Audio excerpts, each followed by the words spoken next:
Long before the first cuneiform tablets recorded the deeds of kings, the formation of armies, or the religious rites of Sumer, there existed societies whose innovations quietly shaped the path of human civilization. These were the communities that first taught humanity how to organize, how to construct, and how to manipulate the environment to serve the needs of settled life. They inhabited the fertile lands between the Tigris and Euphrates, where seasonal floods deposited life-giving silt and created the conditions for agriculture to flourish. In these lands, humans learned that survival depended not only on hunting and gathering, but on cooperation, planning, and the systematic transformation of natural resources into durable settlements. The people of these early Mesopotamian villages, Hassuna, Halaf, Ubaid, and others, were pioneers in building the structures, both physical and societal, that would support the rise of cities. Their innovations were not immediately celebrated in history, yet they laid the groundwork for monumental achievements to come. Understanding these civilizations is to witness the first chapters of human ingenuity, to see the birth of architecture, agriculture, and social organization in its earliest, most experimental forms, long before the Sumerians claimed the historical spotlight.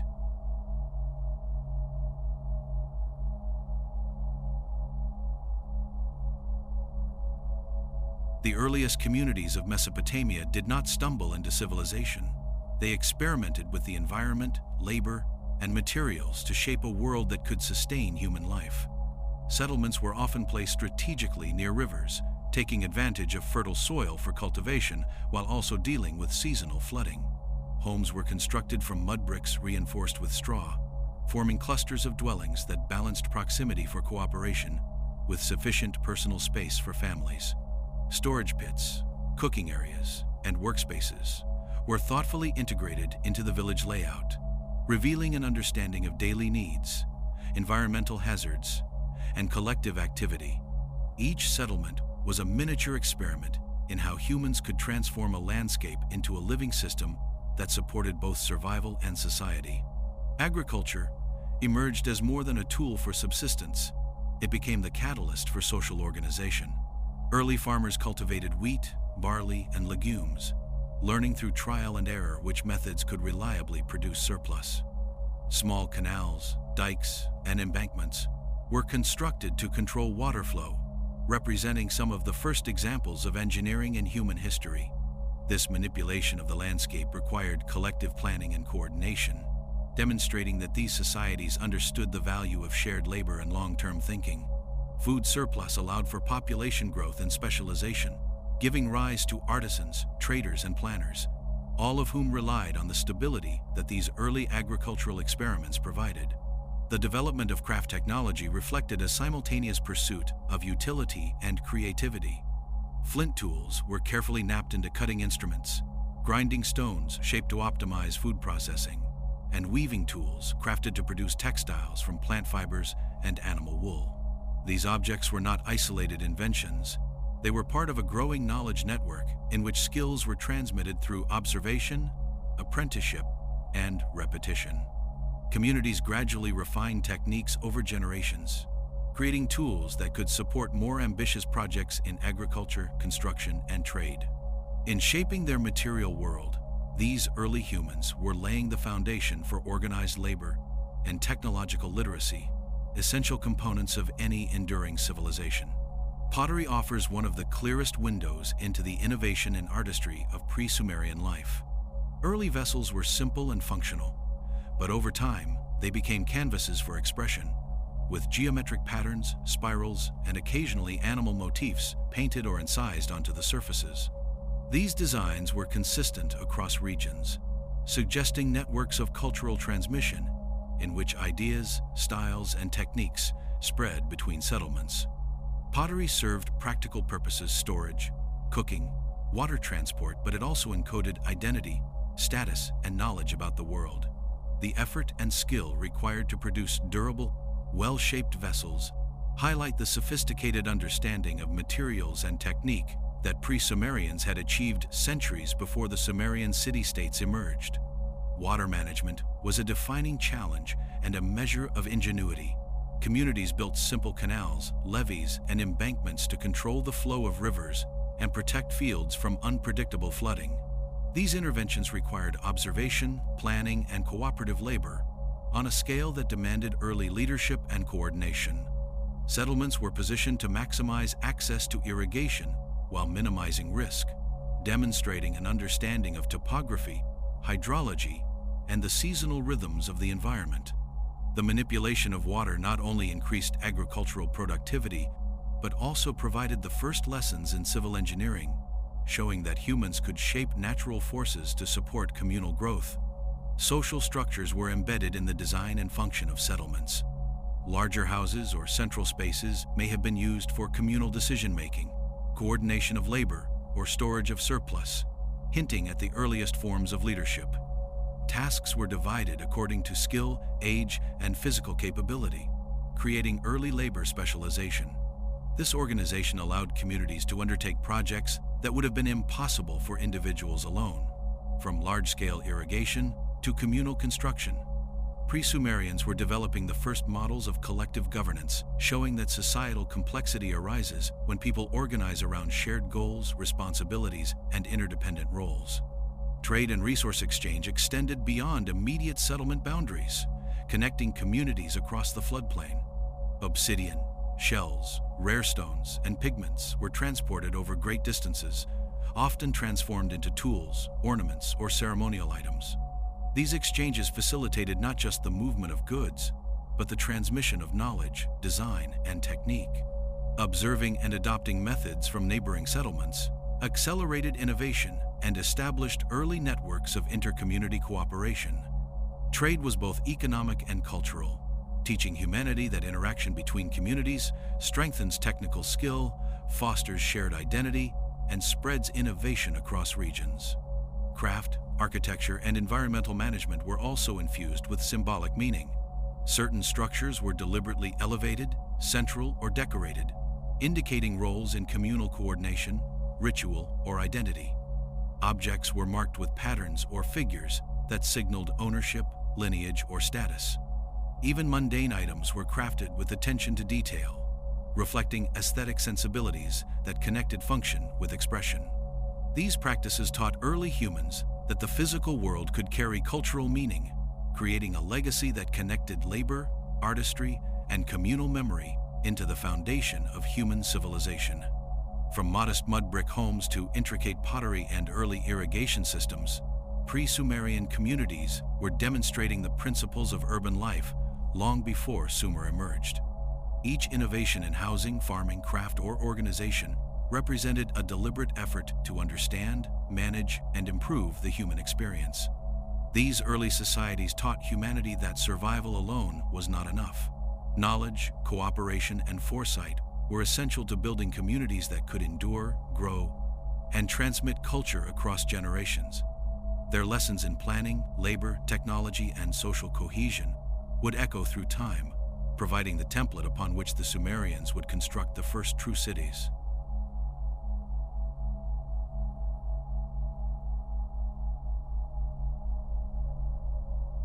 Settlements of the Halaf culture were small but remarkably sophisticated, revealing early experimentation in urban planning and resource management. Circular and rectangular houses were built in clusters that balanced communal interaction with privacy, demonstrating an understanding of how social dynamics could be reinforced through architecture. Storage areas, workshops, and domestic spaces were carefully arranged, ensuring both convenience and security. Even the orientation of doorways and walls appears intentional, possibly to maximize sunlight or minimize wind exposure, suggesting that environmental observation guided construction decisions. These villages were more than shelters, they were microcosms of organized society, showing that spatial design could be used to regulate behavior, support cooperation, and create cohesion. Pottery in Halaf communities was not only functional, but also a medium for artistic and cultural expression. Thin-walled vessels were meticulously shaped, fired at controlled temperatures, and painted with intricate geometric patterns or stylized animals. These decorations were consistent across regions, implying a shared symbolic language and the transmission of ideas between settlements. Some motifs may have conveyed spiritual or ritual meaning, while others indicated lineage or community identity. The combination of durability, aesthetic design, and widespread distribution demonstrates that Halaf artisans were teaching early lessons in both technical mastery and cultural communication, linking craft with societal knowledge in a way that would influence future generations. The Hassuna culture, slightly older and occupying the same northern plains, provides insight into the gradual shift from simple villages to proto-urban complexity. Houses were arranged around central courtyards, which acted as hubs for cooking, craft production, and social gathering. Storage pits for grain and other resources were placed strategically, reflecting foresight in both food security and labor coordination. Tools made from flint and stone indicate proficiency in agriculture, construction, and daily life, revealing that technological skill was integrated with environmental management. Hassuna settlements show that even relatively small communities were capable of sophisticated planning, demonstrating the early principles of organized, cooperative living. Animal domestication was integral to both Halaf and Hassuna economies, providing meat, milk, wool, and labor. Sheep and goats were carefully managed, reflecting knowledge of breeding, grazing, and seasonal cycles. Cattle may have contributed to plowing or transport, allowing cultivation on a larger scale. The deliberate integration of animals into agricultural systems demonstrates an early understanding of ecological balance and efficiency. By mastering the management of livestock alongside crops, these cultures were establishing a dual foundation for surplus production, craft specialization, and trade lessons that would be essential for the growth of later Sumerian cities. Trade networks were surprisingly extensive for these early cultures. Obsidian from Anatolia, shells from the Gulf, and stones from distant mountains traveled to Halaf and Hassuna settlements, often transformed into tools, ornaments, or ceremonial objects. These exchanges facilitated not only economic interaction, but also the transfer of technical knowledge and artistic styles. Communities that participated in these networks gained prestige and influence, while simultaneously reinforcing social cohesion at home. Trade provided a mechanism for innovation, teaching early societies that ideas, materials, and techniques could be multiplied in value when shared across regions. Craft specialization was evident across multiple domains. Pottery workshops, weaving areas, and stoneworking spaces allowed artisans to focus on refining their skills, producing high-quality items for domestic use, trade, and ritual purposes. Tools like spindle whorls, loom weights, and carving implements reflect deliberate technological planning and the standardization of production techniques. The organization of labor into specialized tasks indicates that knowledge transfer and apprenticeship were already embedded in these communities, creating the foundations for both technological advancement and cultural continuity. Social differentiation began to emerge through settlement layout and material culture. Larger houses or central platforms may have signaled leadership roles, while access to certain resources or ceremonial spaces could indicate higher status. Burials provide further evidence. Some graves contained elaborate goods, figurines, and tools, suggesting recognition of social position or spiritual significance. These distinctions, subtle but consistent, illustrate an early understanding that hierarchy can organize labor, reinforce cooperation, and transmit cultural norms, establishing protoforms of governance and authority. Ceremonial practice permeated domestic and communal life, though it was deeply integrated rather than separate. Figurines, small altars, and symbolic objects were placed within homes and central spaces, reinforcing concepts of fertility, protection, and social order.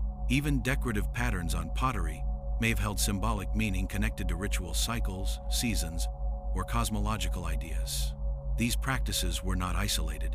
They guided behavior, mediated social relationships, and reinforced collective memory. In this way, ritual was both instructive and integrative, shaping individual actions while sustaining communal identity. Knowledge and skill were transmitted both vertically, from elders to youth, and horizontally, between neighboring communities.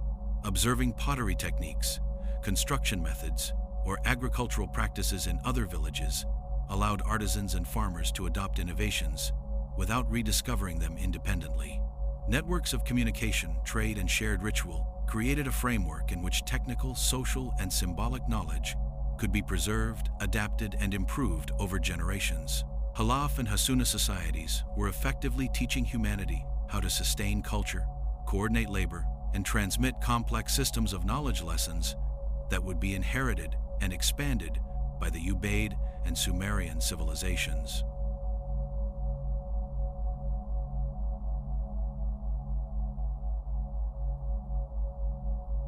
The Ubaid period marks a remarkable transformation in Mesopotamia, where small agricultural villages began evolving into organized proto-urban centers. Settlements expanded in size and complexity, with clusters of mud brick houses, communal spaces, and storage facilities reflecting deliberate planning. Elevated platforms appeared, perhaps serving ritual, administrative, or protective functions, suggesting that architecture was becoming a tool not just for survival, but for social organization. The arrangement of streets and alleys demonstrates an early understanding of movement, access, and spatial hierarchy, showing that Ubaid communities were experimenting with forms of urban design that would influence the layout of the first Sumerian cities. Agriculture underpinned this expansion, and the Ubaid people refined the irrigation techniques of their predecessors. Canals, dikes, and levees were constructed with greater precision, allowing control over seasonal flooding and enabling multiple harvests per year. Grain storage in centralized granaries ensured that surplus could sustain larger populations and provide the foundation for labor specialization.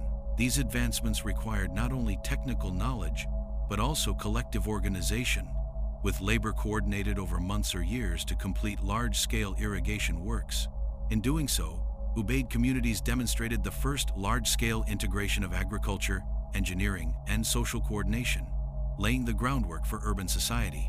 Pottery and crafts continued to evolve during the Ubaid period, reflecting both functional and aesthetic sophistication.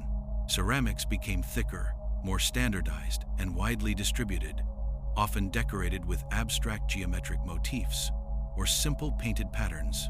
These objects were essential for storage, cooking, and trade, but they also carried cultural significance, signaling identity, status, or community affiliation. Specialized artisans emerged, producing ceramics, textiles, and stone tools with consistent quality, suggesting formalized apprenticeship and knowledge transmission. Craft specialization not only facilitated economic efficiency, but also reinforced social structures, demonstrating that the organization of labor was inseparable from cultural and technological advancement. Social hierarchy became increasingly apparent as settlements grew larger. Certain houses were noticeably more substantial, with multiple rooms and elevated platforms, likely occupied by leaders, coordinators, or ritual specialists. Access to resources, ceremonial spaces, and surplus food distinguished individuals or families, creating early forms of stratification. Burials reinforced this observation. Some contained abundant grave goods, finely crafted tools, and symbolic objects, while others remained modest. These patterns indicate that Ubaid communities were experimenting with the distribution of wealth, authority, and labor, providing the first evidence that social order could be maintained through recognition of role, skill, and status. Trade networks expanded significantly during the Ubaid period, connecting settlements across Mesopotamia and beyond. Obsidian from Anatolia, shells from the Persian Gulf, and semi-precious stones from distant regions were exchanged, often crafted into tools, ornaments, or ceremonial items.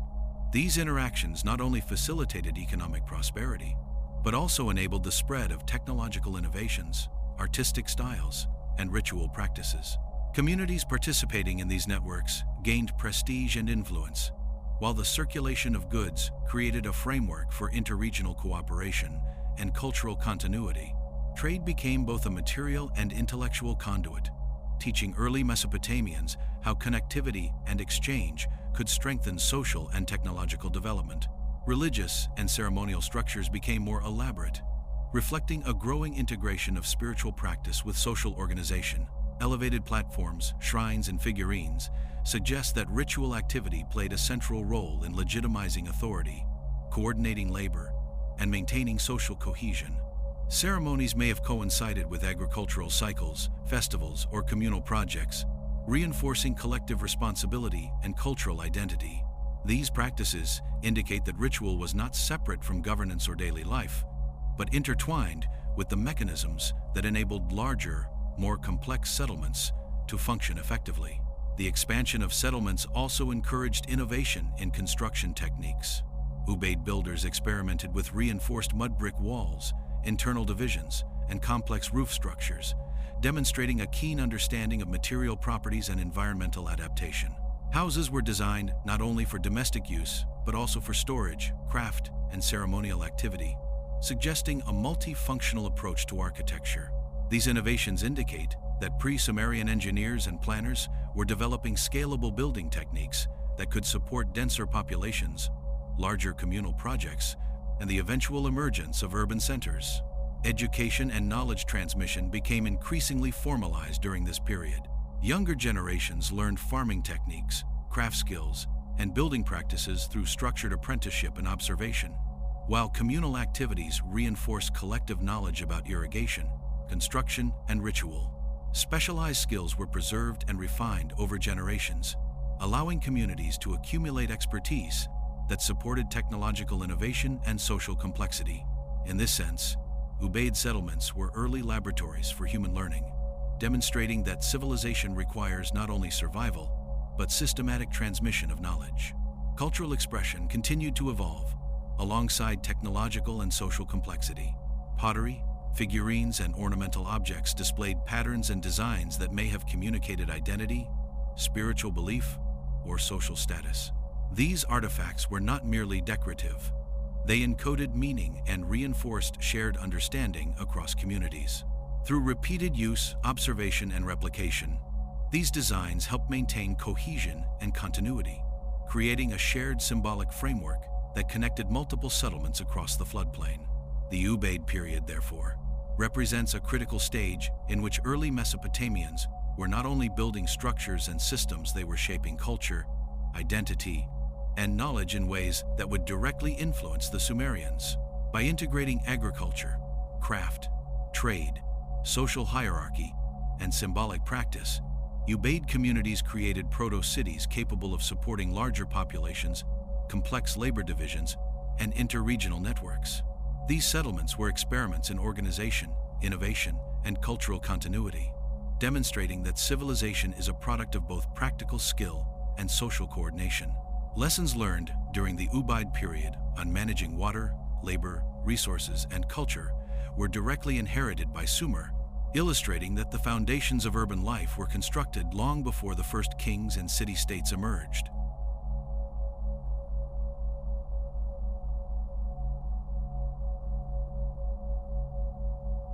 Long before Sumerian city-states dominated Mesopotamia, communities were learning to harness the Tigris and Euphrates rivers with remarkable ingenuity.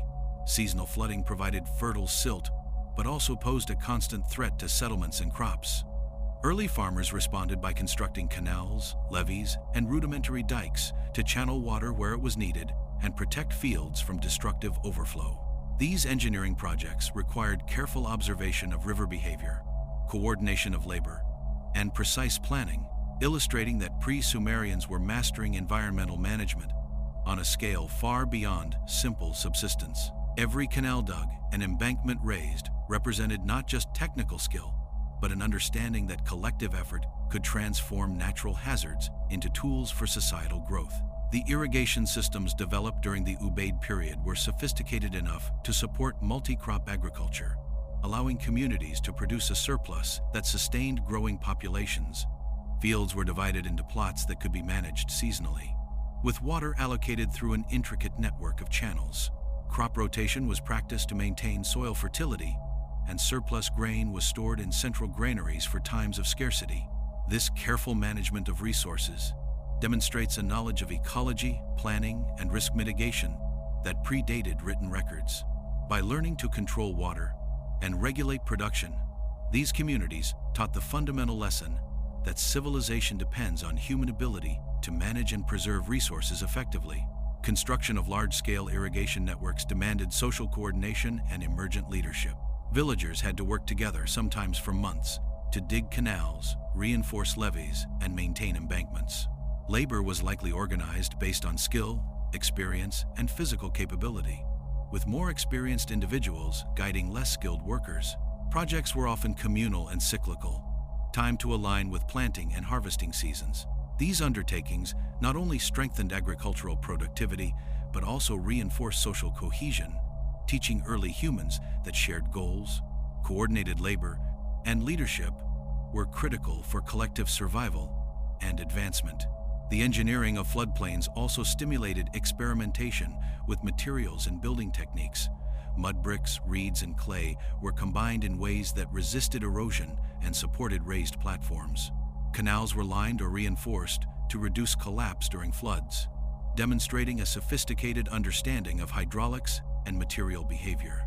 Even small adjustments, angling a channel, raising a bank, or deepening a trench, had significant impacts on water distribution and crop yield. These innovations reflect an early form of applied science, showing that observation, experimentation, and adaptation could produce solutions to environmental challenges, laying the foundation for later engineering achievements in Mesopotamian cities. Floodplain agriculture required careful planning beyond simple planting and harvesting. Communities had to account for rainfall variability, seasonal temperature changes, and soil conditions. Decisions about what to plant, when to irrigate, and how to distribute labor were informed by accumulated knowledge passed from one generation to the next.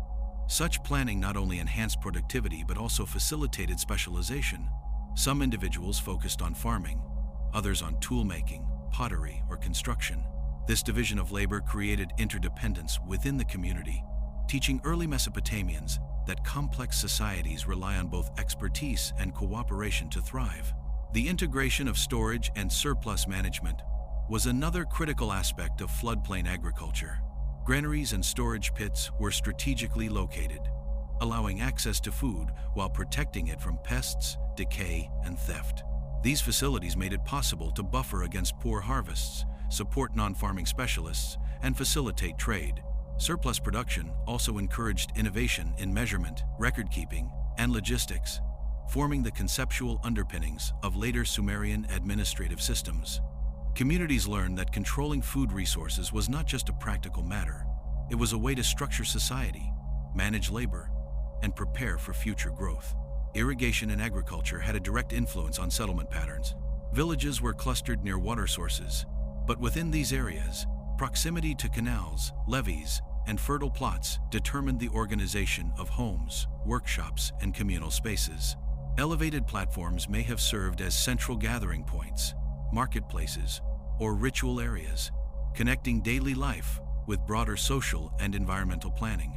By situating their settlements with attention to both water management and social interaction, pre-Sumerians were demonstrating early urban planning principles, showing that the layout of human habitation could shape community behavior, productivity, and cohesion. Trade and communication were strengthened by agricultural surplus. Communities with reliable harvests could exchange grain, livestock, and crafted goods with distant settlements, creating networks that encouraged the spread of ideas, techniques, and cultural norms. Surplus production thus became a catalyst for economic interaction, teaching early Mesopotamians that food security and resource management are not merely local concerns but the foundations of interregional cooperation and knowledge sharing. These exchanges reinforce the concept that societal advancement depends on both internal organization and external connections. The scale and complexity of Ubaid floodplain engineering also provided a framework for social experimentation. Large communal projects required planning, labor coordination, and conflict resolution, while the management of canals, levees, and fields created early forms of administrative responsibility. Those who oversaw these tasks gained authority and influence, laying the groundwork for leadership structures that would later evolve into Sumerian governance. In this way, the challenges of controlling water not only shaped the physical landscape, but also shaped social relationships, hierarchy, and human understanding of collective responsibility. Through floodplain engineering and agricultural innovation, pre-Sumerians demonstrated the profound interplay between human ingenuity, environmental mastery, and social organization. These communities were not merely cultivating crops, they were cultivating civilization itself. The lessons embedded in canal networks, embankments, granaries, and coordinated labor form the blueprint for sustainable urban life. By learning to manipulate water, plan settlements, and organize workforces, these early engineers taught humanity the first principles of large-scale infrastructure, resource management, and societal coordination, essential elements that the Sumerians would inherit and expand into the first true cities.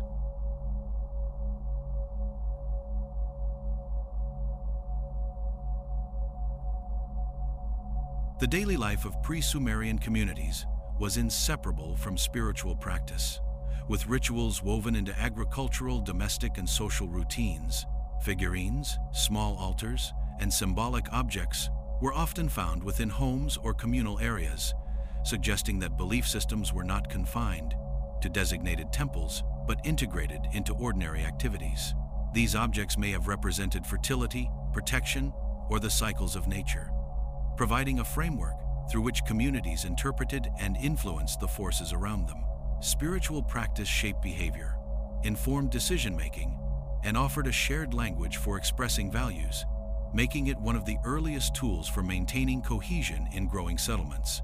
Ceremonial spaces became focal points for communal coordination, linking ritual observance with practical needs.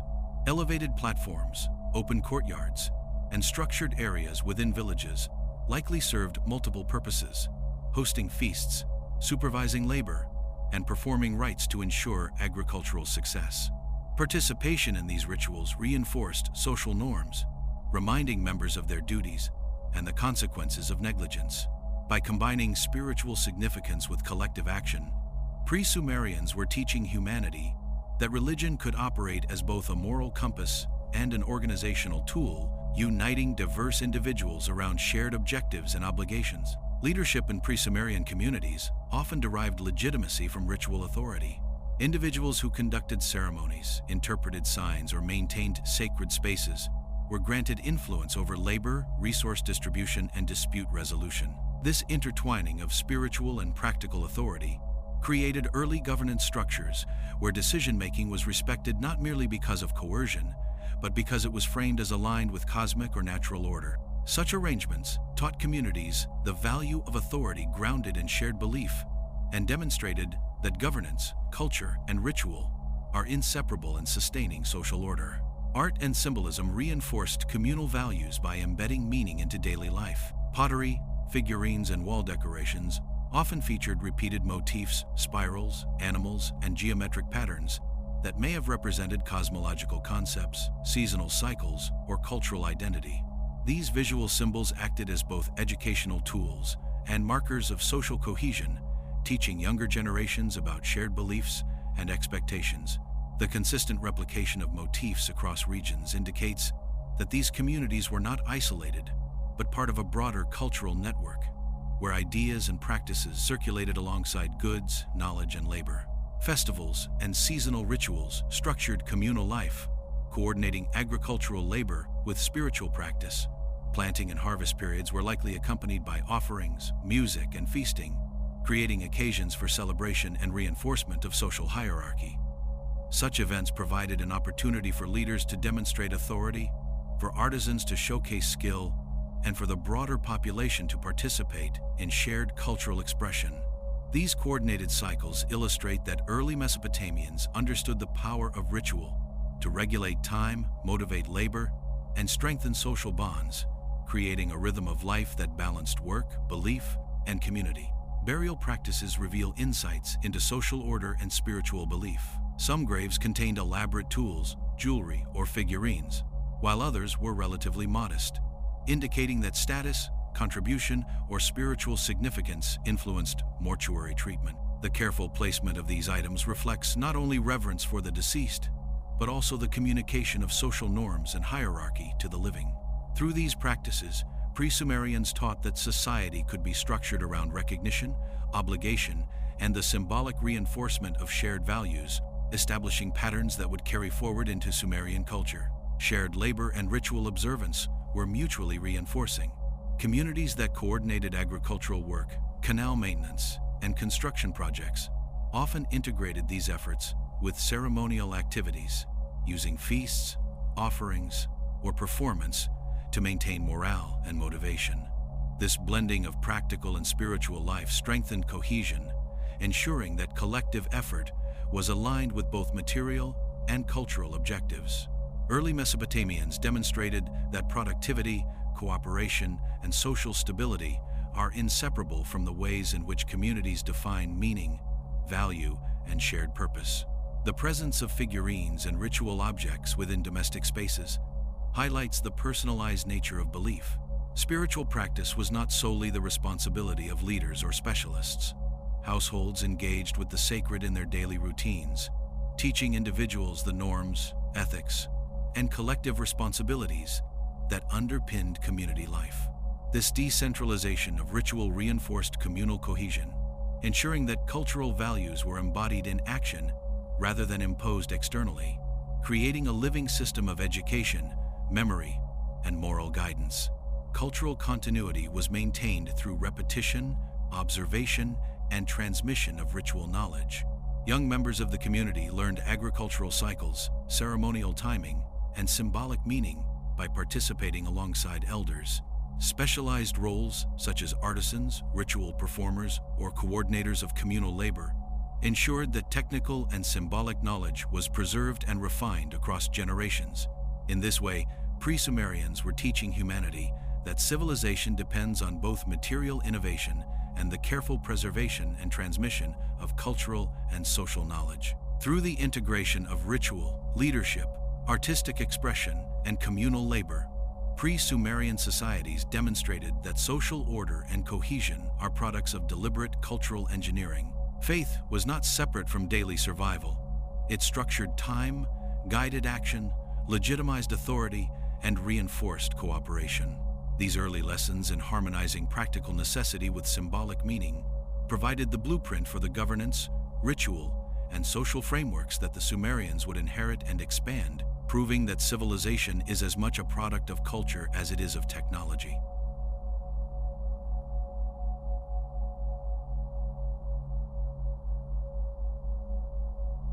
The rivers and plains of Mesopotamia were not just natural resources, they were conduits for early trade, connecting communities across vast distances.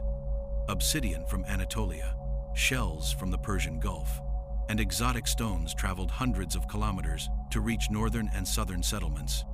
These materials were highly valued, not merely for their utility, but for their rarity, serving as mediums of prestige, craft, and spiritual significance. The movement of goods required coordination, negotiation, and trust between communities, demonstrating that pre-Sumerians were developing the first complex systems of economic interaction and diplomacy. Trade was a catalyst for technological innovation. Communities exchanging goods also exchanged knowledge about techniques, production methods, and material properties. For example, the arrival of obsidian blades encouraged local experimentation with sharper cutting tools, while shell beads inspired new designs in ornamentation and symbolic expression.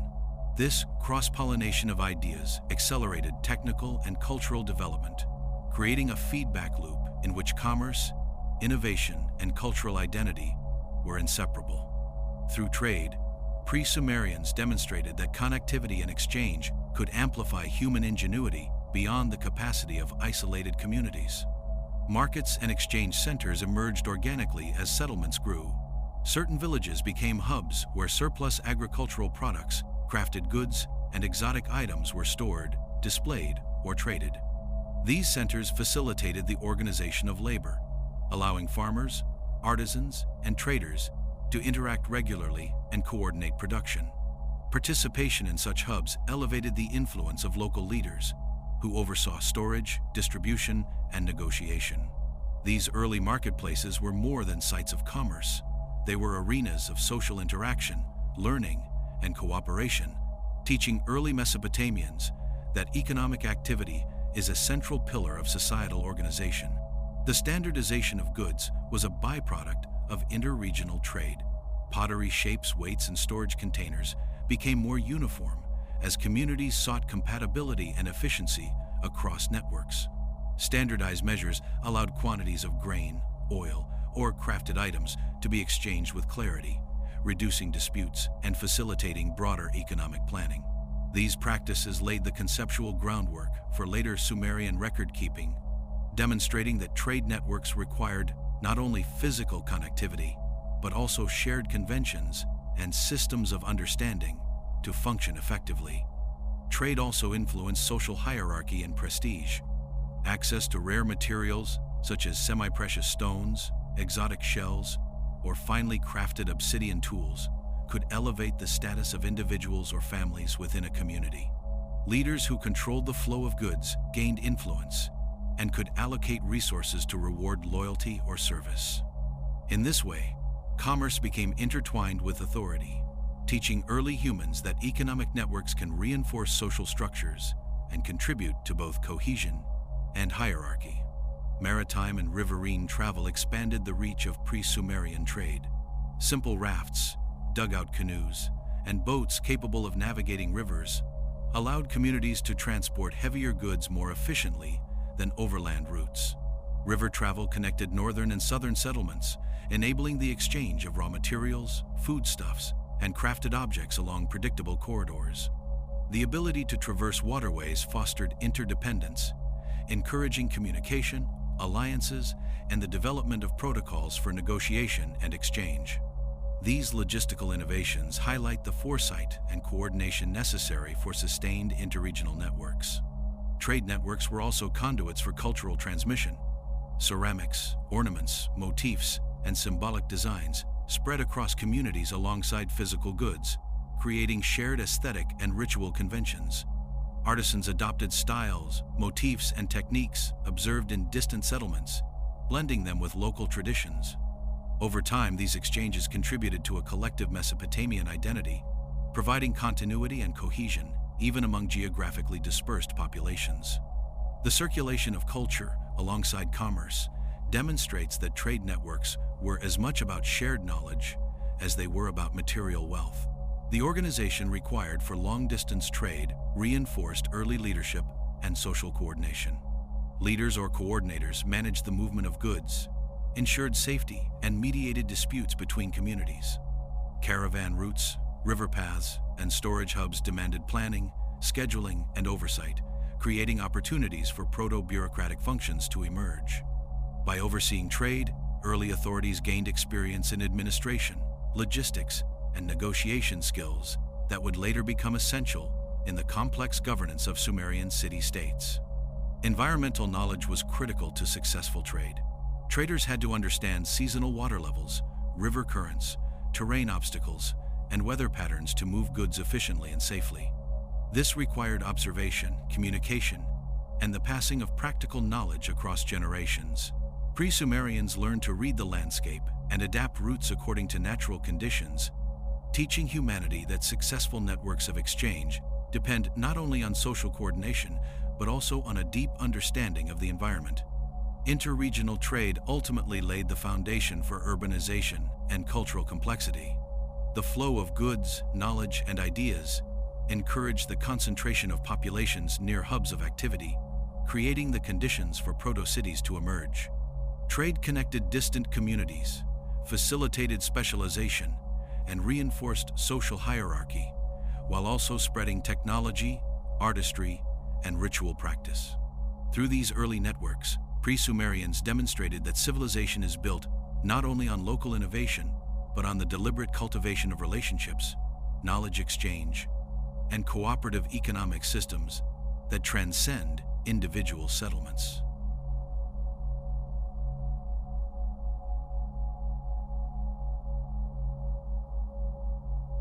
Early pre-Sumerian communities demonstrated remarkable ingenuity in shaping the built environment, transforming simple dwellings into settlements that reflected both practicality and social organization.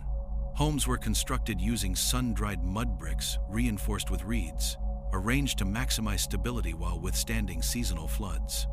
The internal layout of houses often included multiple rooms for sleeping, storage, and work, showing that early builders understood the importance of functional space. Narrow alleys and communal courtyards connected dwellings, promoting social interaction while regulating movement, revealing that architecture was an early medium for structuring daily life and communal behavior. Communal platforms and elevated structures began appearing across Ubaid settlements, suggesting that architecture was increasingly used to express collective identity and authority. These raised areas may have served ritual or administrative purposes, providing spaces where leaders could coordinate labor, oversee agricultural projects, or perform ceremonies. Constructing such platforms required knowledge of load-bearing techniques, soil stabilization, and collective effort, highlighting the emerging relationship between engineering skill and social organization. Through these structures, pre-Sumerians demonstrated that architecture could convey power, unify communities, and support coordinated activity on a larger scale. Storage facilities evolved alongside residential structures, reflecting an understanding of both resource management and durability. Granaries, pits, and elevated storage platforms were strategically located within settlements to protect crops and goods from pests, floods, and theft. The design of these facilities balanced accessibility with security, allowing communities to store surplus and sustain larger populations. The presence of such storage structures indicates that pre-Sumerians were thinking beyond immediate needs, teaching future civilizations the importance of foresight, planning, and infrastructure in supporting societal growth. Some settlements began experimenting with proto-public spaces, open areas where communal activities could take place. Courtyards and plazas may have hosted feasts, markets, or ceremonial gatherings, serving as centers of social and economic life. The design of these spaces facilitated communication, coordination, and collective participation, emphasizing the role of architecture in reinforcing social cohesion. These experiments foreshadowed the plazas and civic centers that would characterize later Sumerian cities, demonstrating that physical space could shape both cultural and administrative life. Monumental construction emerged as both a technical challenge and a cultural statement. Large platforms, possible shrines, and communal structures were built using carefully stacked and aligned mud bricks, sometimes incorporating plaster or reed reinforcement to increase durability. These projects required coordinated labor over extended periods, demanding leadership, planning, and technical skill. The sheer scale and precision of these constructions indicate that pre-Sumerians were capable of large-scale engineering, laying the foundations for the temples, ziggurats, and civic buildings that would define Mesopotamian urbanism. Artistic and symbolic considerations were embedded in architectural design. Walls, platforms, and public structures were occasionally decorated with geometric patterns, figurines, or motifs that may have represented cosmological or spiritual ideas. These embellishments transformed functional buildings into vehicles for cultural expression, teaching early communities that architecture could simultaneously meet practical needs and communicate shared values. By integrating symbolism into construction, pre-Sumerians were developing a visual language that reinforced social identity and continuity. Engineering innovation was evident in the methods used to stabilize foundations, align walls, and create durable roofing. Builders experimented with brick size, mortar composition, and layering techniques, adjusting designs according to soil quality and environmental conditions. Roofs were sometimes supported with wooden beams or woven mats, demonstrating an understanding of load distribution and material properties. These technical innovations reflect a combination of empirical observation and creative problem-solving, showing that pre-Sumerians approached construction as both a practical and experimental discipline. The organization of labor for monumental projects reveals sophisticated social coordination. Teams of workers may have been assigned specific tasks, mixing mud, shaping bricks, transporting materials, or assembling walls, while overseers ensured efficiency and quality. These efforts were likely timed to coincide with agricultural cycles, when surplus labor was available. Such projects not only strengthened communal bonds, but also taught early humans the importance of hierarchy, delegation, and long-term planning in achieving collective goals. Architecture became a training ground for both technical skill and social cohesion. Trade and surplus production supported architectural innovation by providing the resources necessary for large-scale construction. Access to clay, reeds, and timber enabled builders to experiment with form and scale, while surplus food sustained laborers during extended building campaigns. The interdependence of resource management, craft specialization, and construction demonstrates that pre-Sumerian architecture was the product of a complex system, integrating technology, economy, and social organization. Communities learned that monumental construction was not only a physical achievement, but a reflection of societal sophistication. Through homes, communal platforms, storage facilities, and monumental structures, pre-Sumerians laid the groundwork for urban civilization. Architecture was a tool for survival, social coordination, ritual expression, and cultural continuity. These early builders demonstrated that the design and organization of space could shape behavior, support specialized labor, and reinforce collective identity. By experimenting with techniques, materials, and spatial planning, they taught humanity the first lessons in urban construction, infrastructure, and civic organization, lessons that the Sumerians would inherit and expand into the first true cities.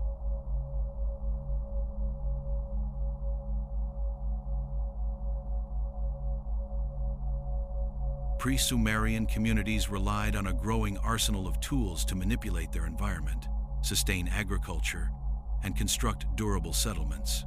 Flint, obsidian, and other stones were carefully shaped into cutting, scraping, and drilling instruments, while bone and wood supplemented metal-free technologies. Each tool reflects deliberate experimentation. The angle of a blade, the curvature of a scraper, or the thickness of a drill was calibrated for efficiency and durability. These innovations reveal that early humans were not merely surviving, they were systematically learning to shape the world through observation, practice, and refinement, establishing the foundations for specialized craftsmanship. Pottery production illustrates the sophistication and division of labor emerging in pre-Sumerian societies. Artisans mastered wheel-free shaping techniques, creating vessels of consistent form and function. Decoration with geometric motifs, animal figures, and symbolic patterns required precision, patience, and artistic judgment. Pottery was essential for storage, cooking, and transport, but it also became a medium for cultural expression and communication. The emergence of dedicated ceramic workshops indicates that communities recognized the value of specialization, where skilled laborers could refine techniques and produce high-quality goods to support both practical needs and communal identity. Textile production represented another domain of craft specialization. Fibers from flax, reeds, and wool were spun into threads using spindle whorls, then woven into cloth on simple looms. The creation of textiles required technical knowledge of material properties, tension, and patterning. Cloth production allowed communities to regulate clothing, trade surplus textiles, and participate in ritual or decorative practices. By developing these skills, pre-Sumerians demonstrated the value of repetitive practice, apprenticeship, and refinement, creating a foundation for more complex manufacturing systems that would support urban life in later civilizations. Stone and bone tools reveal a deep understanding of materials and mechanical principles. Chisels, awls, and knives were crafted to precise specifications, while grinding stones and mortars allowed efficient food processing. These tools were essential not only for agriculture, but also for construction, textile production, and ornamentation. Mastery of such tools required careful observation of wear patterns, material strengths, and functional efficiency. Pre-Sumerians were learning to improve techniques incrementally, teaching humanity the principles of experimentation, adaptation, and optimization in the service of survival and cultural advancement. Ornamentation and personal adornment became specialized crafts with both social and symbolic significance. Beads, pendants, and carved figurines were produced from stone, bone, shell, and clay. Some items were used in ritual contexts. Others indicated social status or community affiliation. The production of such objects required careful planning, technical skill, and aesthetic judgment, demonstrating that early Mesopotamians were cultivating both functional expertise and symbolic literacy. Specialization allowed certain individuals to focus on producing high-quality objects, while others maintained agriculture or construction, showing how labor division supported societal complexity. The organization of workshops and tool production reflected emerging principles of labor management. Skilled artisans worked alongside apprentices, transmitting knowledge through observation, instruction, and repeated practice.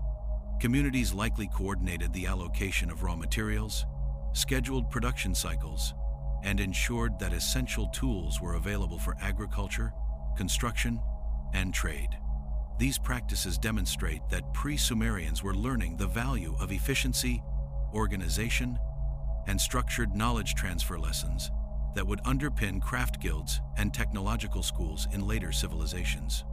Innovation often emerged through experimentation with new materials and techniques. Flint knapping evolved into more precise methods for sharper edges, while clay experimentation led to more durable ceramics. Artisans adapted their work to environmental constraints, such as local stone quality or seasonal water availability for clay preparation. Each success and failure contributed to a growing body of empirical knowledge, teaching early humans that careful observation, trial and error, and incremental improvement were essential to technological advancement. Technology and craft were closely linked with trade and resource networks.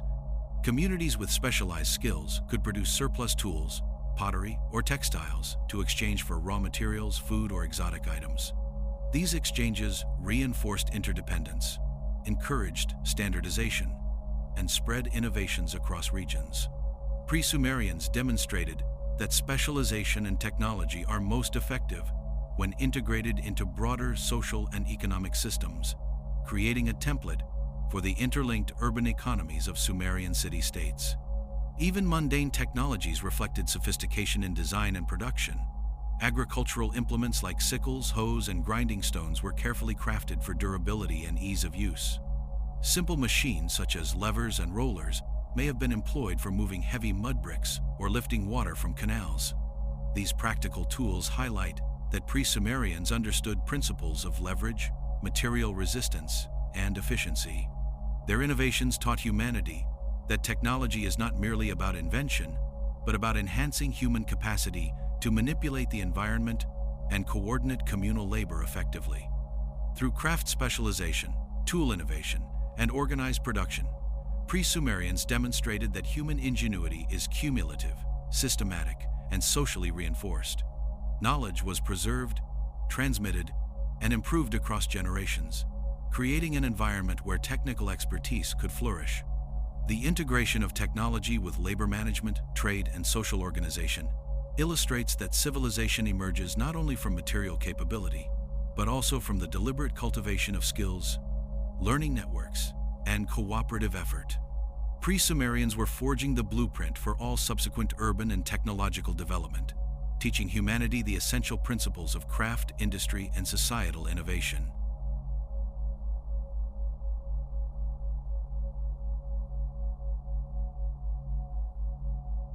Pre-Sumerian communities developed an intricate system of symbolism that guided both daily life and communal activities.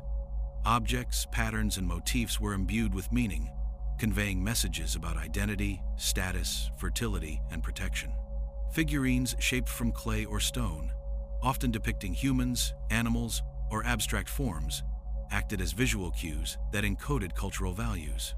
These symbols were understood collectively, creating a shared language that connected individuals across households and settlements.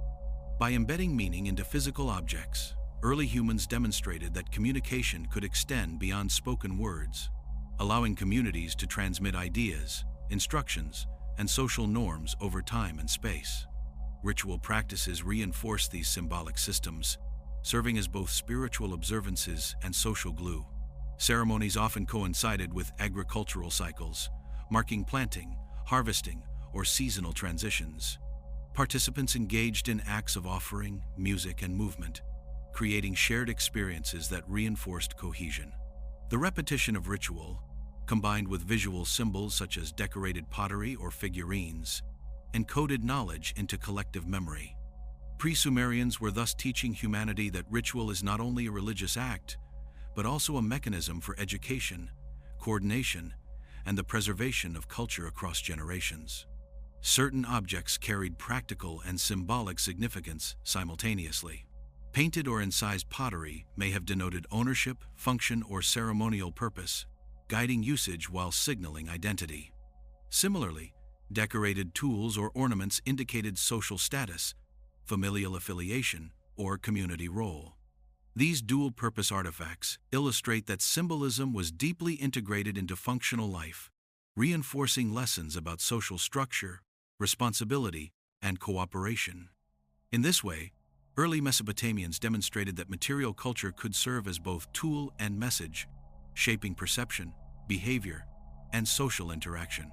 The development of proto-writing or pictographic signs emerged as a natural extension of these symbolic practices. Simple markings on clay, stone, or pottery may have recorded quantities of grain, livestock, or labor contributions.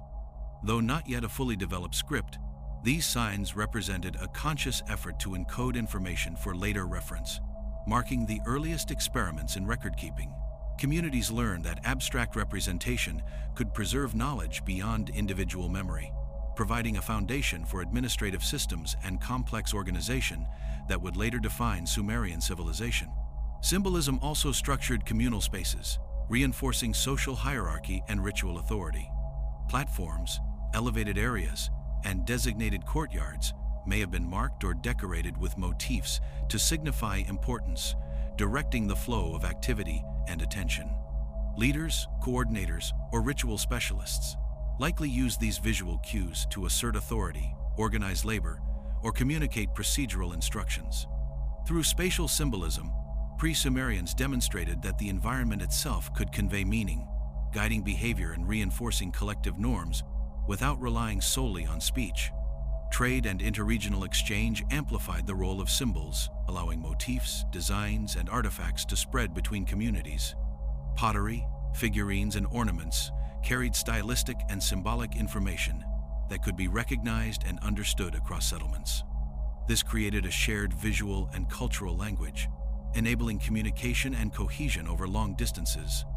Early Mesopotamians showed that symbolic literacy, understanding signs and motifs, was as essential for societal integration as technological skill or agricultural proficiency. Symbols were not static. They evolved in response to practical, social, and environmental needs. Patterns on pottery shifted over generations, figurines reflected changing aesthetic or spiritual ideas, and markings on storage containers became more standardized as administrative needs grew. These adaptations demonstrate that early Mesopotamians approached communication as a living system, capable of refinement and experimentation. By observing, replicating, and modifying symbols, they developed an enduring method for encoding and transmitting knowledge across time. Rituals often involve the transformation of ordinary objects into sacred or symbolic tools. Figurines, pottery, or decorated implements could be consecrated for ceremonies, linking material culture with spiritual meaning. These acts taught that objects could carry authority, intention, and collective significance, reinforcing social cohesion and shared understanding. In this way, pre-Sumerians were developing a conceptual framework in which material, symbolic, and social worlds intersected, illustrating the inseparability of culture, communication, and practical life. Through the integration of ritual, symbolism, and early proto-writing, pre-Sumerians demonstrated that communication extends far beyond speech. Symbols provided continuity, guided behavior, reinforced authority, and encoded knowledge across generations and communities. They transformed the physical world into a medium of instruction, coordination, and identity, teaching humanity the first lessons in organized culture, record-keeping, and symbolic literacy. These innovations created the cognitive and cultural infrastructure upon which the Sumerians would build writing, administration, and urban civilization.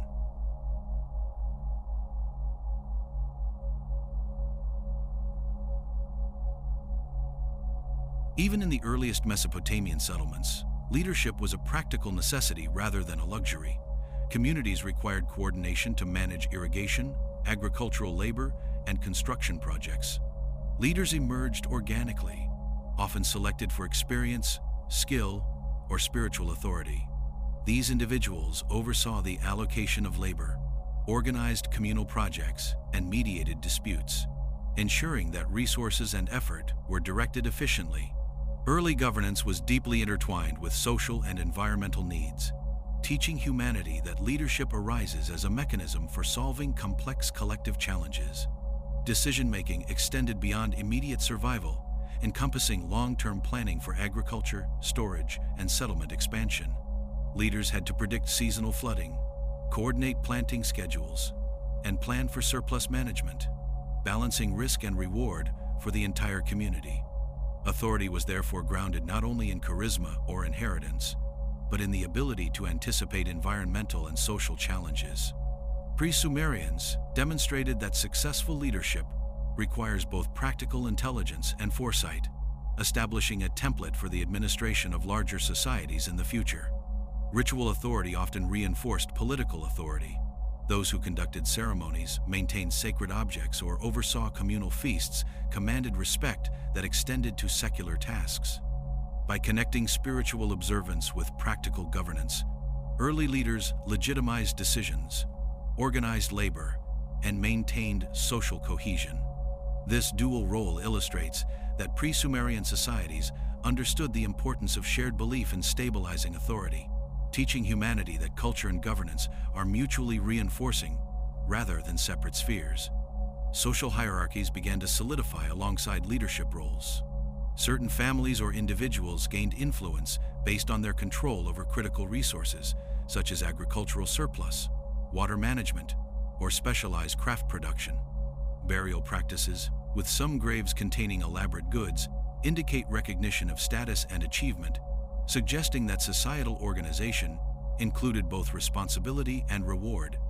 These emerging hierarchies were subtle but essential for coordinating increasingly complex tasks, demonstrating that authority can arise naturally from contribution, skill, and resource stewardship.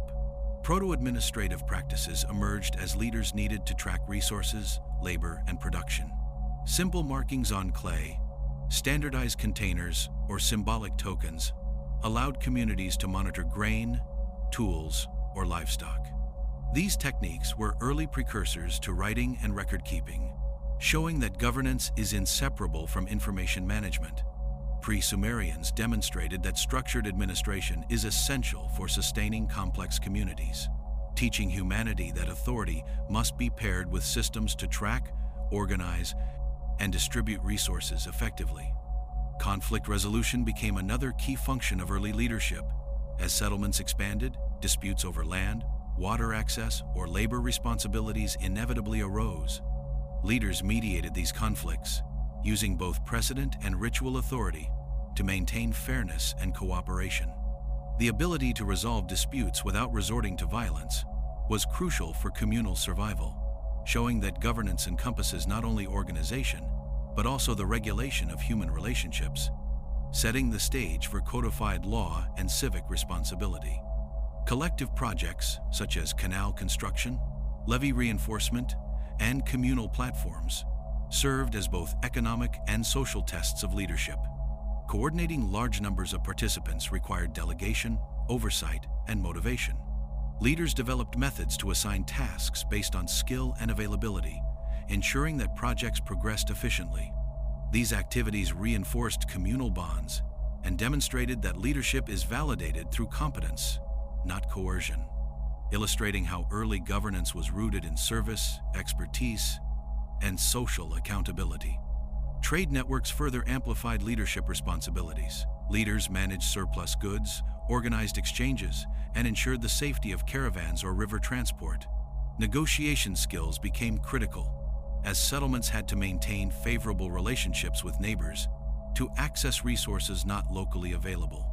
These interactions extended governance beyond the local community, teaching pre-Sumerians that authority and social coordination must scale to meet regional demands, a lesson that would directly influence Sumerian city-states. Decision-making often required balancing immediate needs with long-term societal stability. Leaders had to weigh labor allocation, surplus storage, and ceremonial obligations while anticipating environmental fluctuations. These responsibilities created the first forms of strategic planning, where foresight and collective well-being guided governance. Pre-Sumerians showed that leadership is not only a social role, but a cognitive framework for organizing complex systems, demonstrating the early principles of administration, planning, and societal resilience. Through emergent leadership, structured labor, ritual authority, and proto-administration, pre-Sumerian communities created the foundational elements of governance. Authority was grounded in skill, foresight, and legitimacy, while social structures were designed to coordinate effort, manage resources, and maintain cohesion. These early lessons in leadership and organization provided a blueprint for Sumerian city-states, illustrating that civilization depends not only on technology or agriculture, but on the deliberate cultivation of human systems for cooperation, authority, and long-term planning.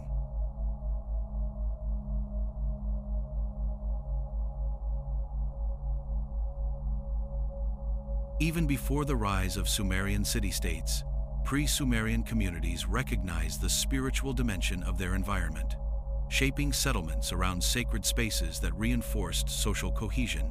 Elevated platforms, central courtyards, and designated ritual areas were carefully constructed to facilitate ceremonies, gatherings, and offerings. These architectural features reflected an understanding that the built environment could enhance communal experience and provide a tangible connection to the divine. Sacred spaces were not merely symbolic, they structured social life, guiding movement, interaction, and participation in collective rituals. Ritual architecture often incorporated symbolic design, embedding cultural values into the very foundations of the settlement. Platforms may have been aligned with cardinal directions, celestial patterns, or water sources, connecting spiritual practice with environmental observation. Walls, floors, and boundaries sometimes featured incised patterns or figurative motifs that communicated meaning to participants.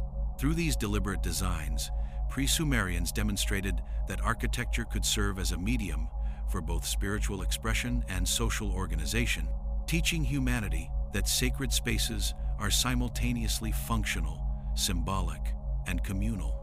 The scale of early ritual constructions varied according to social and environmental context. Small platforms and altars existed within domestic compounds, allowing households to perform personal or family ceremonies, while larger communal structures served the entire settlement. These variations indicate a layered approach to ritual practice, where personal devotion, community participation, and emerging leadership were interconnected. Pre-Sumerians understood that religious architecture could reinforce hierarchy, assign responsibility, and provide a stage for collective cultural expression. Sacred spaces were closely linked to agricultural cycles and environmental awareness. Rituals often coincided with planting, irrigation, or harvest, emphasizing the interdependence of human labor and natural forces. Elevated platforms, for instance, may have been used to conduct ceremonies that ensured fertile fields or favorable weather. By integrating spiritual practice with practical concerns, pre-Sumerians demonstrated that religion could guide decision-making, align communal effort, and enhance both survival and social cohesion. Artifacts found within ritual spaces reflect a sophisticated symbolic system. Figurines, offerings, and painted pottery were placed deliberately, suggesting established conventions about placement, orientation, and meaning. These objects were not mere decoration. They encoded social, spiritual, and cultural norms, teaching early humans how material culture could transmit ideas, regulate behavior, and preserve knowledge across generations. Sacred spaces thus functioned as both instructional and ceremonial centers, where experience and observation reinforced community values. Construction of ritual architecture required careful planning, resource allocation, and labor coordination. Mud bricks, reeds, and timber were sourced, shaped, and assembled with attention to durability, symbolism, and function. Larger platforms or communal areas necessitated organized labor, with tasks assigned based on skill and availability. These projects demonstrated the capacity of pre-Sumerian societies to coordinate complex tasks while embedding cultural and spiritual significance into physical structures, showing that architecture could simultaneously embody utility, belief, and collective identity. Sacred spaces also reinforced leadership and authority. Those who oversaw ritual construction or conducted ceremonies wielded influence over communal activity, from agricultural coordination to labor distribution. Their role in interpreting celestial or environmental signs added legitimacy to practical decision-making. bridging the spiritual and administrative realms. Pre-Sumerians demonstrated that early governance and religious practice were interdependent, teaching humanity that authority can be grounded in both technical skill and symbolic knowledge. Trade and interregional contact influenced ritual practices and sacred architecture.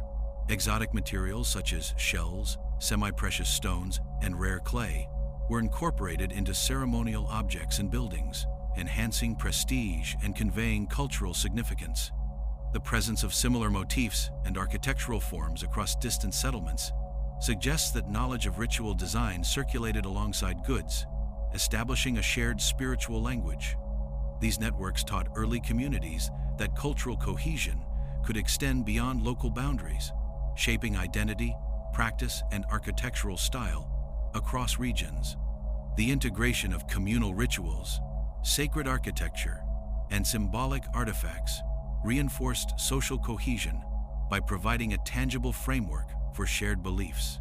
Participation in ceremonies, whether in household altars or central platforms, created experiences that aligned individual behavior with collective norms. Pre-Sumerians demonstrated that sacred spaces are more than symbolic. They are instruments of education, social regulation, and cultural continuity, teaching humanity that architecture can embody both spiritual meaning and societal function. Through ritual architecture, pre-Sumerians embedded spirituality into daily life, linking environmental observation, agricultural cycles, leadership, and social cohesion. Sacred spaces were functional, symbolic, and communal, serving as stages for both worship and governance.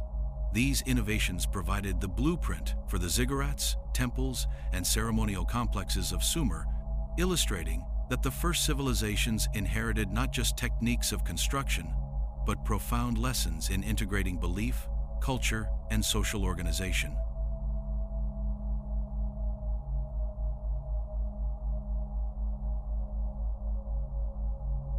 The lifeblood of pre-Sumerian settlements was the rivers that coursed through Mesopotamia, providing both sustenance and challenge.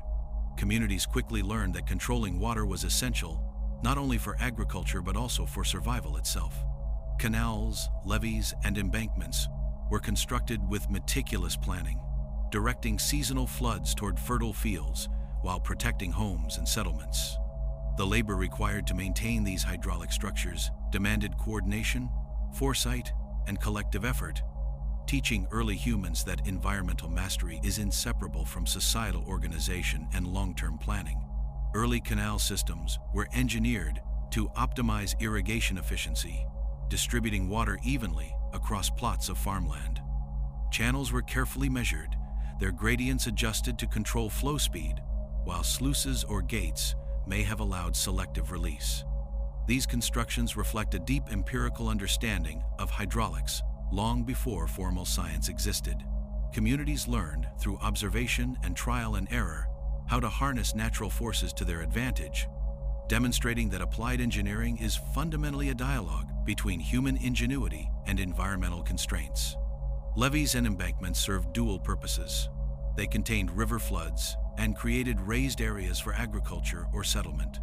Their construction required precise stacking of mud bricks, reinforcement with reeds, and ongoing maintenance to withstand seasonal erosion. The scale of these projects implied centralized oversight or organized labor groups, illustrating that pre-Sumerians were capable of sustained, cooperative engineering endeavors. These embankments were not merely functional. They symbolized communal resilience, marking the boundary between chaos and cultivated order. Water management extended beyond canals and embankments to include storage systems.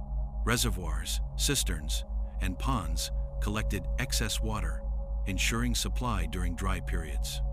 The strategic placement of these reservoirs required knowledge of topography, soil permeability, and seasonal rainfall patterns. Communities learned that foresight in water storage could stabilize agricultural production, sustain population growth, and provide security against environmental uncertainty. Through these innovations, early Mesopotamians demonstrated that infrastructure is as much about planning and risk mitigation as it is about construction. Hydraulic engineering also influenced settlement patterns. Villages and proto-urban centers were organized along canals and levees, with homes, workshops, and ritual spaces positioned to maximize access to water while minimizing flood risk. Elevated platforms serve both protective and communal purposes, linking practical safety with social and ceremonial functions.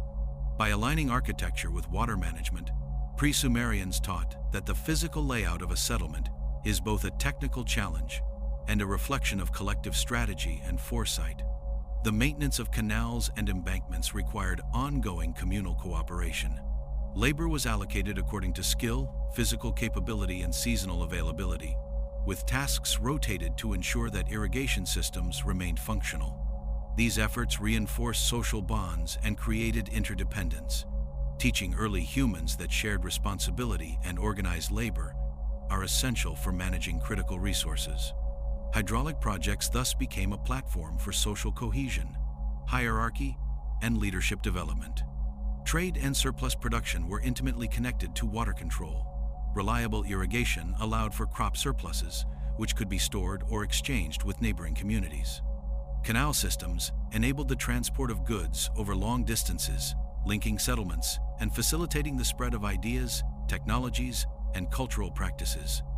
Pre-Sumerians demonstrated that mastery of water is not merely a local concern, but a catalyst for economic networks and inter-regional connectivity, reinforcing the central role of hydraulic engineering in societal advancement. Technological experimentation was a hallmark of early hydraulic projects. Communities tested different canal widths, bank heights, and water diversion techniques to achieve optimal flow. Observations of silt deposition, erosion, and seasonal variation informed incremental improvements. These iterative processes highlight that engineering knowledge is cumulative and adaptive, emphasizing that progress emerges from careful observation, feedback, and collective problem-solving, rather than from isolated invention. Water management had profound symbolic and ritual significance as well. Canals and reservoirs were often associated with fertility, life, and the favor of deities, linking technical skill with spiritual practice. Ceremonies may have been performed to ensure successful irrigation, protect against drought, or celebrate seasonal flooding. By combining practical engineering with ritual observance, pre-Sumerians illustrated that technological systems and cultural meaning are deeply intertwined, reinforcing both social cohesion and environmental mastery. Through the construction of canals, levees, reservoirs, and integrated settlements, pre-Sumerians demonstrated that hydraulic engineering is both a technical and social achievement. Water management required coordination, observation, planning, and labor, while simultaneously shaping settlement organization, trade networks, and ritual life. These innovations provided the conceptual and practical foundation for Sumerian civilization, teaching humanity that the ability to control water is not only a matter of survival, but a driver of societal complexity, urbanization, and cultural continuity.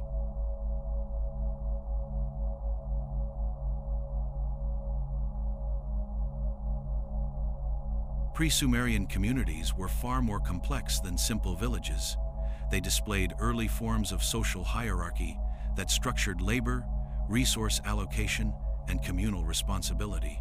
Leadership roles emerged not as formalized offices, but as positions of influence, often determined by skill, experience, or spiritual authority.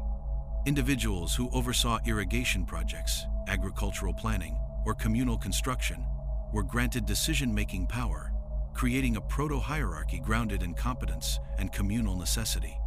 These structures ensured that labor was coordinated effectively, teaching early humans that social stratification can emerge organically as a response to collective challenges.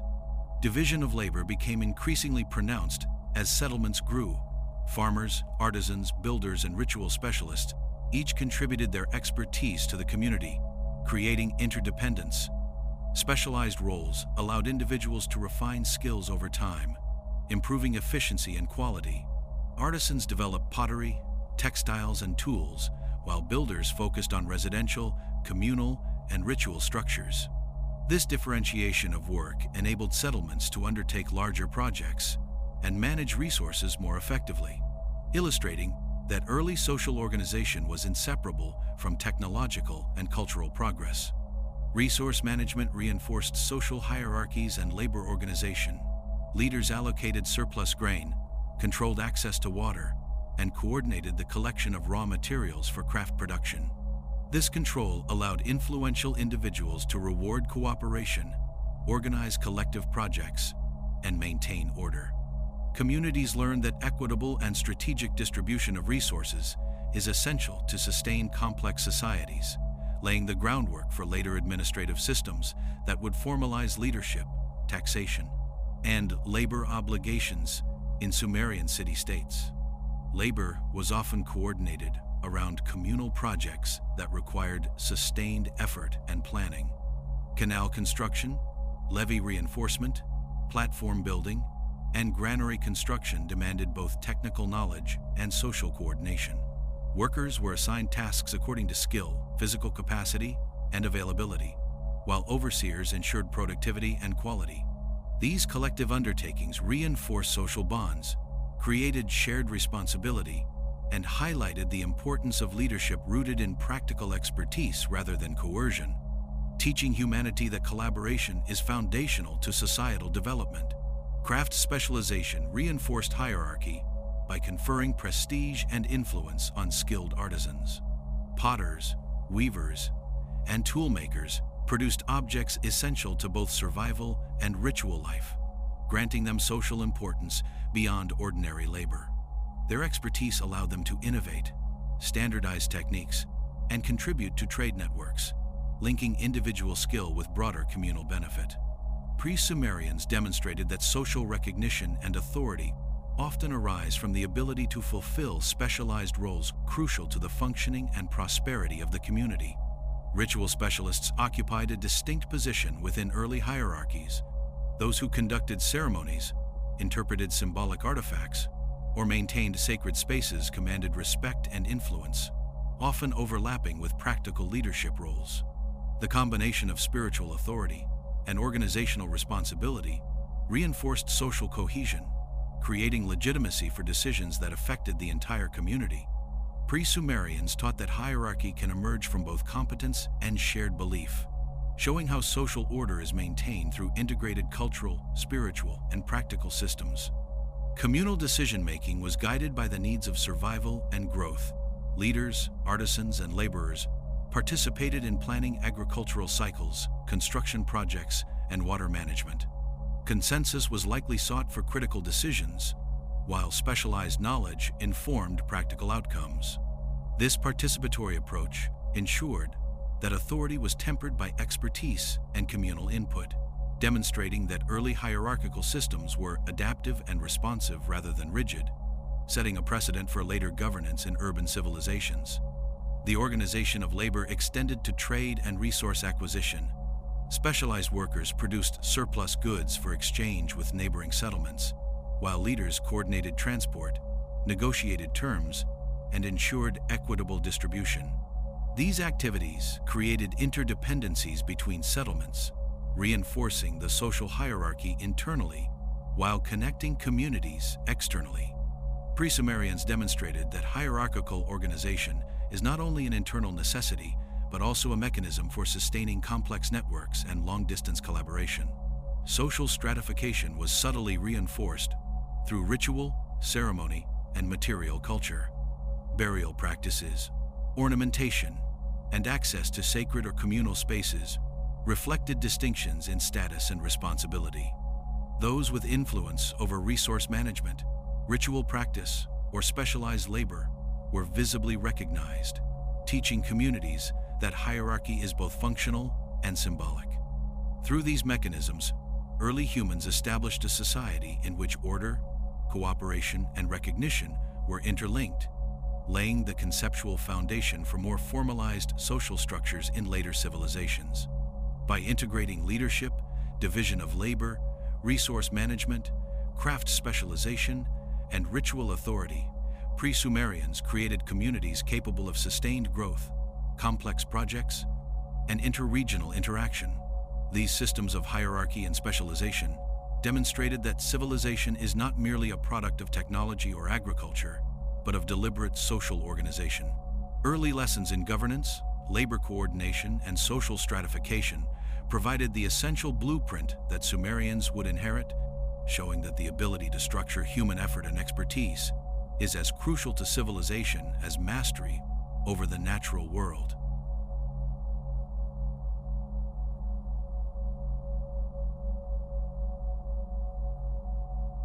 Pre-Sumerian societies understood that survival and growth were intimately tied to connections beyond local boundaries.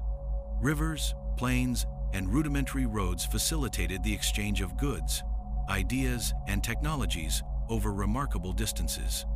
Communities traded surplus grain, crafted tools, pottery, and textiles for exotic materials such as obsidian, shells, semi-precious stones, and metals not found locally. These exchanges were not casual transactions.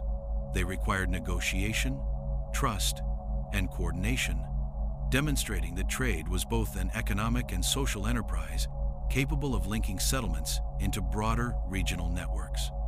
Trade catalyzed innovation by exposing communities to new techniques, materials, and design concepts. Potters replicated distant motifs, artisans experimented with novel tools, and textile producers adopted weaving methods observed elsewhere.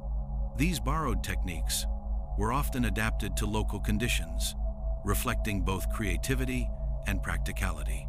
By integrating imported knowledge with indigenous methods, pre-Sumerians demonstrated that cultural exchange accelerates technological and artistic advancement, showing that the flow of ideas is as vital to civilization as the flow of material goods.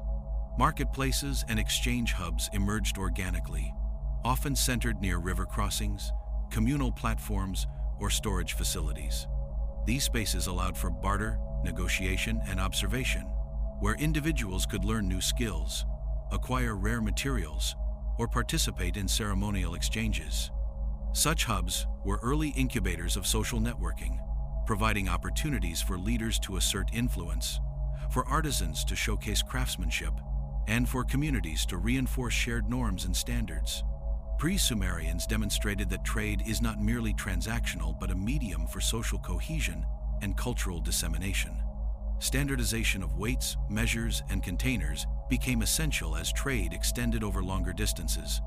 Communities adopted consistent methods for measuring grain, liquids, and crafted items, reducing conflict and facilitating smoother exchanges.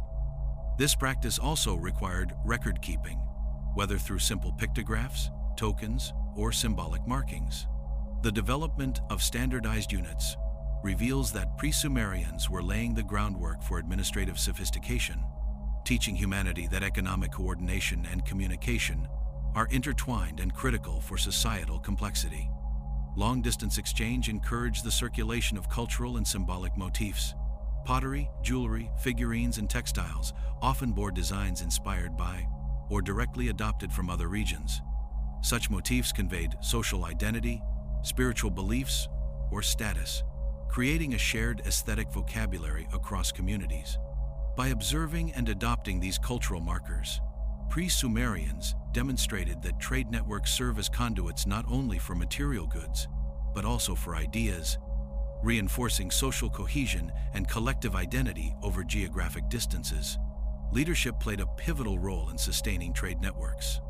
Those who managed storage, transport, and negotiation controlled access to essential goods, granting them influence and prestige within their communities.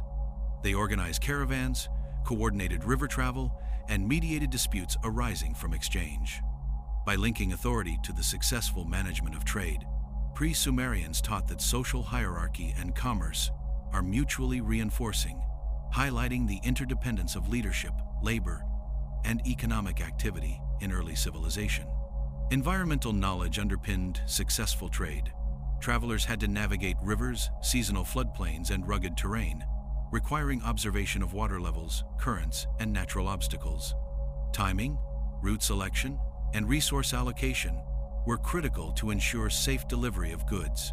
These logistical challenges taught early Mesopotamians that commerce demands both strategic thinking and adaptability, illustrating that the success of trade networks depends on skillful interaction with the natural world as much as with human partners. Trade networks also provided opportunities for ceremonial and symbolic exchange. Certain goods, such as rare stones, shells, or finely crafted vessels, were not only practical but held ritual significance. These items were used in ceremonies, offerings, or as markers of status, blending economic activity with cultural and spiritual expression. Pre-Sumerians demonstrated that trade extends beyond material necessity, functioning as a channel for reinforcing beliefs, social hierarchy, and cultural continuity. Surplus production fueled participation in wider exchange networks, creating a feedback loop of specialization, innovation, and connectivity. Farmers, artisans, and laborers contributed to a system in which efficiency, skill, and cooperation directly affected a community's influence and prosperity. Through these networks, pre-Sumerians revealed that the sophistication of a society can be measured not only by what it produces, but by how it interacts with, adapts to, and integrates knowledge and materials from neighboring cultures.